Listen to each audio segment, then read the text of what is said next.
What's going on, guys? Today I'm going to be going over my melee gear priority guide for Revolution as well as full manual users.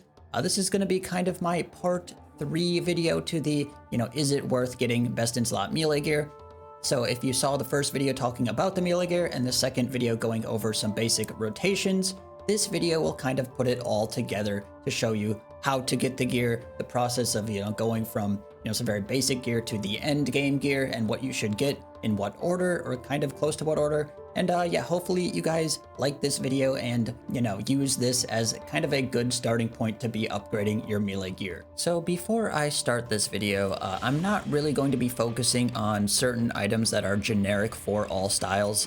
What you see here is pretty good for your all style kits. Obviously any god book here, but you obviously are going to want to have these items for all styles pretty much before you get your melee gear. So I'm not really going to be focusing too much on these types of items. I'm mainly going to be focusing on specifically gear for melee, but definitely be trying to get items like this before you start like really upgrading your melee gear. All right, guys. So to start off this video, I'm going to be going over my Revolution gear priority guide for all of the Revolution users out there. I just released a video on the Revolution DPS rotation or the action bar that you should be using, so definitely go check that out if you want to know, how to use the gear you see in this. But this is kind of the priority guide I would use to be getting your best in slot Revolution gear. So I'm gonna bring over my worn equipment here. You can see I have the generic items in here. Yeah, I would probably try to be having these items already because they kind of push back some of the other upgrades because you would already have a good enough replacement to not be wasting your money getting something you already have, basically. But yeah, the other thing here is these abyssal armor spikes. These are pretty good. At any point you could just make a couple of these and put some abyssal slime or whatever on them.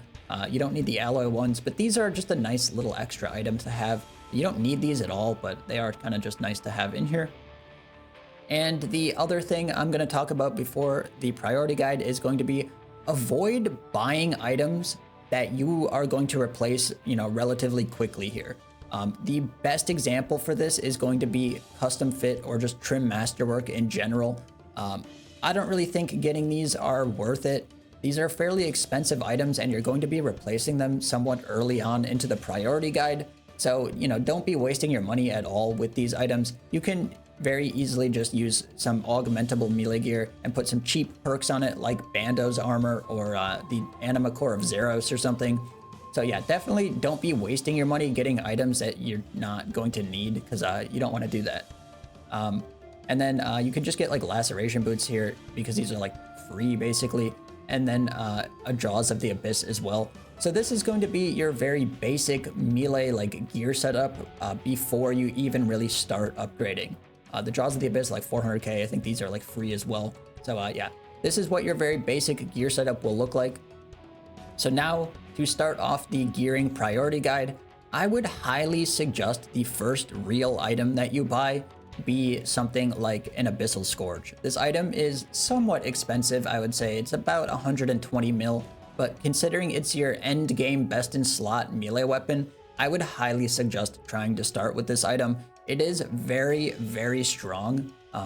Again, it's like 120 mil and it's your end game item. And obviously, if you're getting a main hand, you're gonna need an offhand.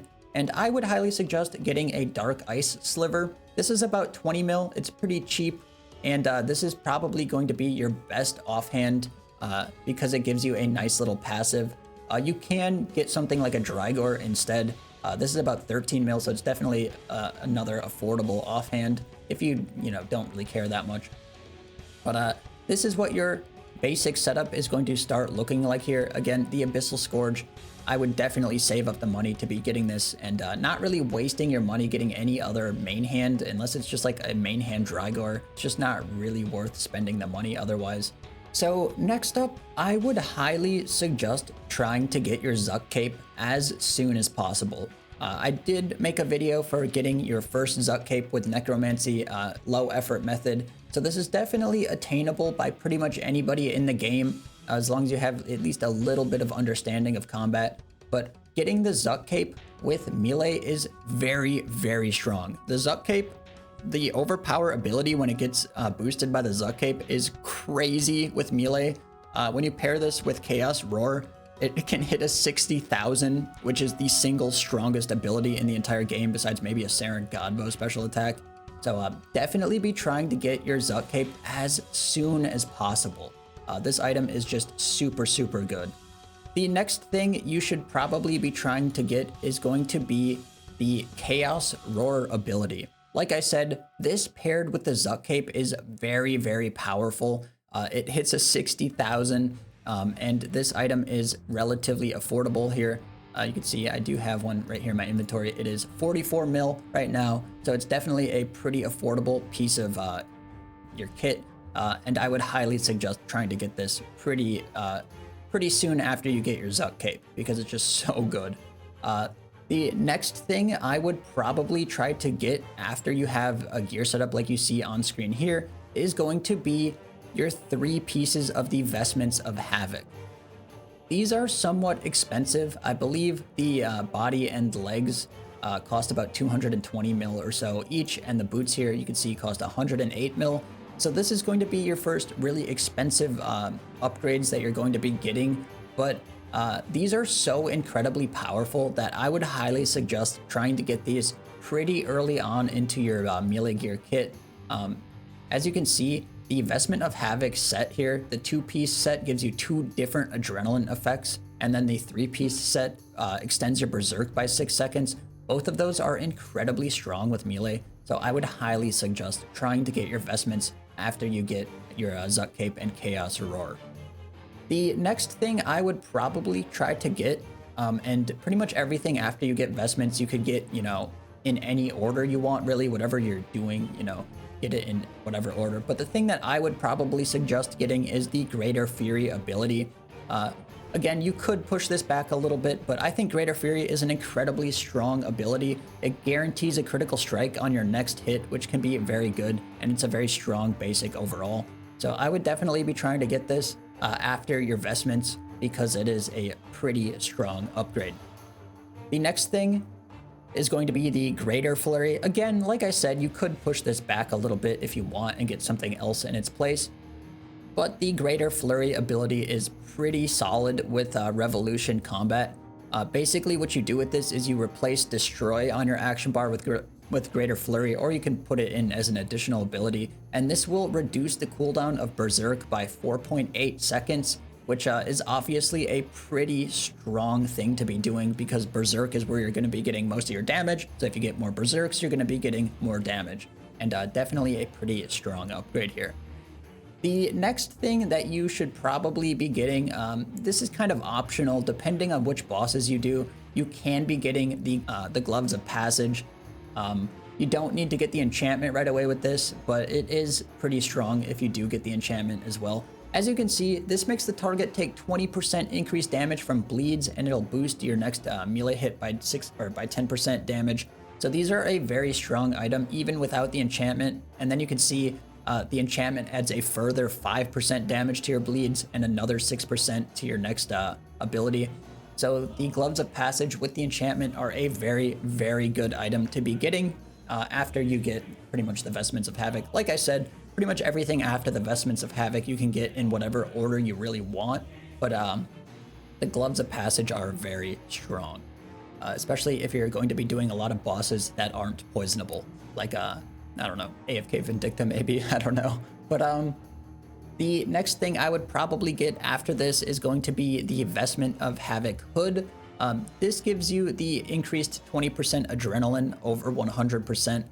This can be very good for a lot of certain bossing scenarios.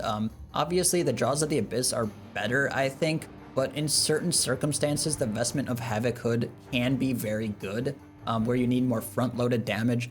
For example, the AFK Vindicta method I showed, you needed to be getting your overpower earlier in your rotation, and the Vestment of Havoc Hood allowed you to do that. Obviously this can be pushed back to like the very end if you don't really care about that, but this is a nice little upgrade to be getting. The next thing I would probably get would be a Champion's Ring. If you get this, definitely pick this up with the enchantment. It's really no better than the Reaver's Ring until you get the enchantment, but once you do get the enchantment, It gives you basically the same bonuses as the Reaver's Ring, but an additional 1.5% critical strike damage on top of that. And considering we're using the Scourge, you're always going to have a bleed on the target 100% of the time. So it's always going to be getting that 1.5% extra damage. So this can be a very, very good upgrade. But if you're getting this, definitely be getting it with the enchantment. And then the final thing I would probably get for the last piece of Revolution gear would be a offhand tier 95 Lang. This weapon is, it's not super amazing, but basically what this does is it gives you an additional little passive 2% damage whenever it activates, which can be kind of nice, and it also gives you tier 95 offhand damage, which is pretty decent. One thing you could get at any point is going to be an EOF with Dragon Claws. I don't really find this to be that good with Revolution combat, but for certain bossing scenarios, if you do want to be doing one manual cast of an ability, the Dragon Claws can be very good to just burst out the final bit of damage at the end of a kill or something like that. But if you're fully revoing, this is, definitely not that useful. But yeah, that is going to be my melee priority guide. You can see the text document on screen here, kind of the order that I would suggest getting your stuff in.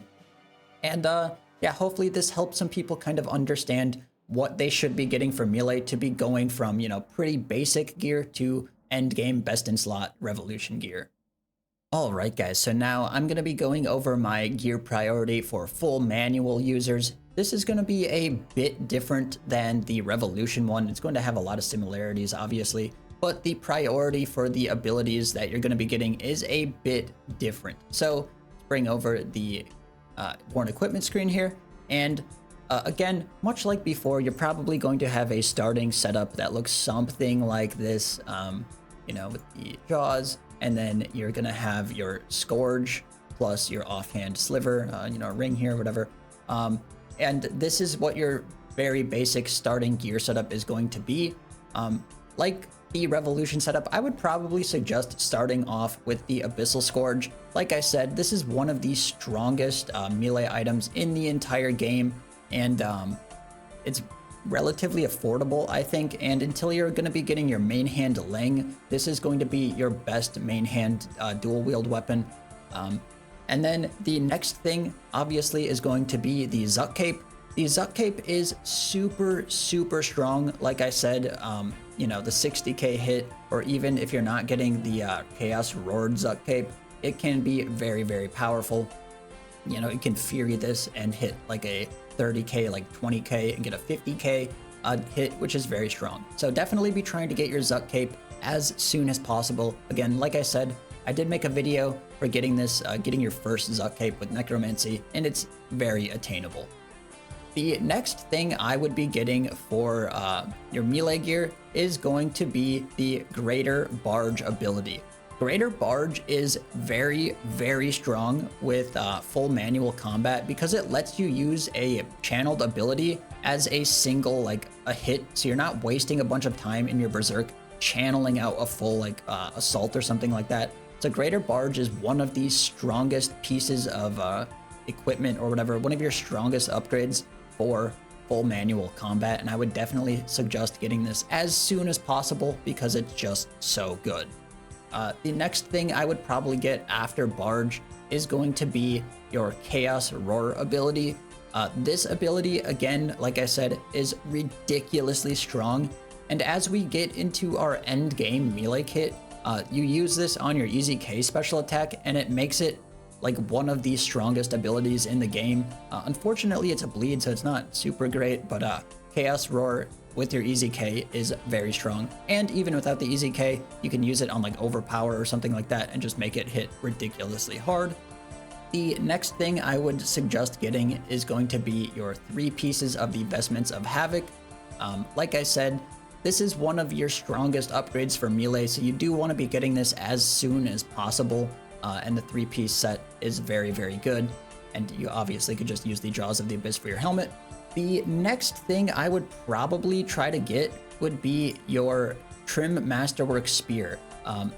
Because we're using dual wield and 2H switching for full manual combat, the Masterwork Spear of Annihilation is going to be your pretty much end game two-handed weapon, and it's just incredibly strong when you go into your bleed rotation after your berserk.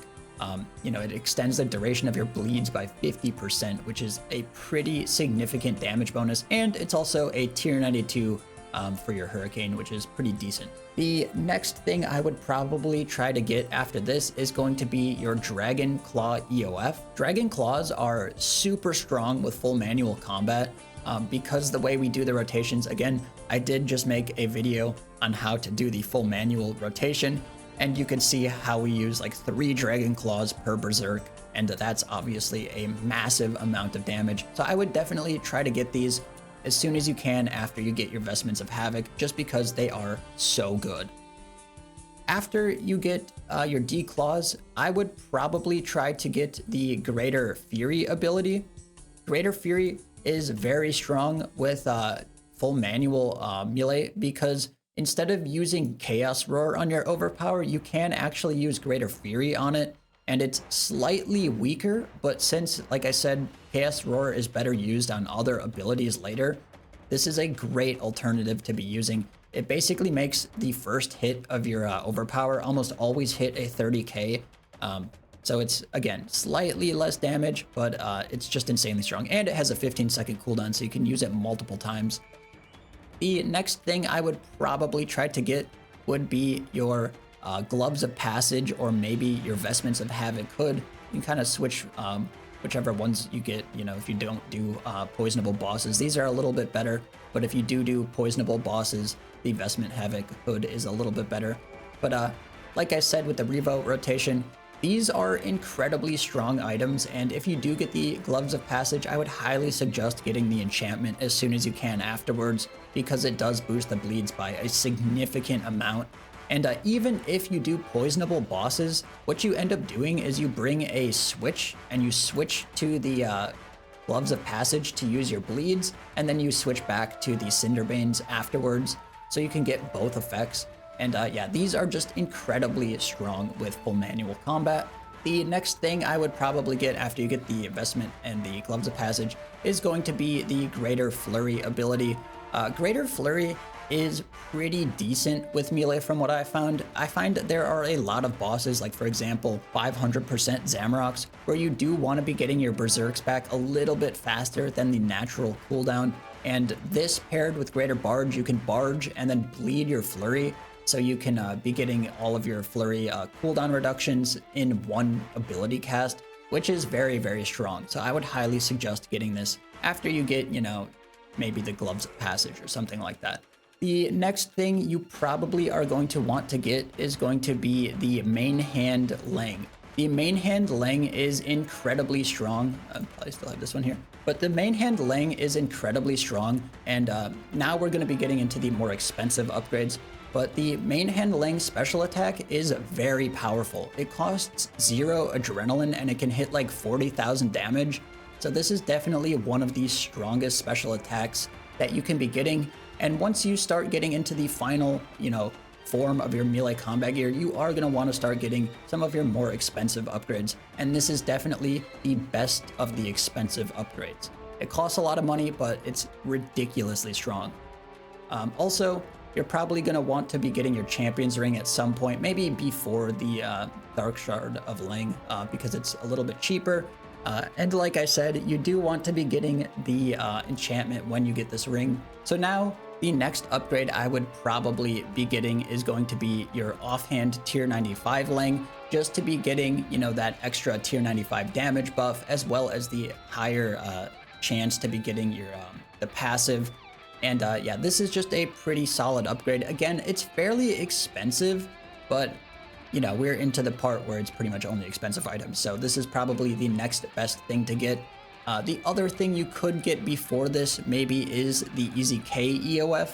Unfortunately, you do need to be putting the Easy K into an EOF in its current form, because if you're using an Easy K, it's really not that good if you're not extending the duration by 50%. So you really do want to be getting this in an EOF. The Easy K paired with the Masterwork Spear is very, very strong, and it is one of the strongest pieces of gear here in your endgame kit. And then the final thing here, I don't actually have this in my inventory, so we're gonna go to the bank real quick. The final thing I would probably get for your melee setup is going to be a crossbow with a, where's my quiver here? Is going to be a crossbow with a quiver with Hydrix bolts and the greater ricochet ability. You can see here the greater ricochet ability. And obviously you're going to need to have Caroming 4 on the crossbow. This could be an Eldritch crossbow if you really want to be dice, but I find the Wyvern crossbow is pretty good and way cheaper. So this is pretty decent for that. But basically, what we do with this item is we use Meteor Strike, then we switch to the Wyvern crossbow and use Greater Ricochet with Hydrix bolts to be offsetting that 100% adrenaline cost of Meteor Strike. You just want to be getting up to 100% adrenaline as fast as possible after you use Meteor Strike to be stacking your crit buff with your Berserk buff. And this is the best way to be doing that in the current form of combat, unfortunately. But yeah, that is going to be the kind of end game melee gear setup like you see here. This is kind of the end state of your melee gear. You're going to have a Dragon Claw and an Easy K EOF, as well as your main hand Langs, as well as your Masterwork Spear. And then if you do want to be using it, you can be using a Scourge plus the Sliver of Lang to be getting a little bit extra adrenaline. But yeah, this is kind of the priority guide, kind of the way I would get your upgrades for melee gear for full manual users. Thanks for watching, guys. This video did get a little bit longer than I wanted, but hopefully it helped some people kind of decide which piece of gear they want to get next so they don't, you know, buy something that's not really going to be super useful for them yet. So yeah, if this video helped you, definitely drop a like on it. And as always, guys, thanks for watching. I will see you in the next one.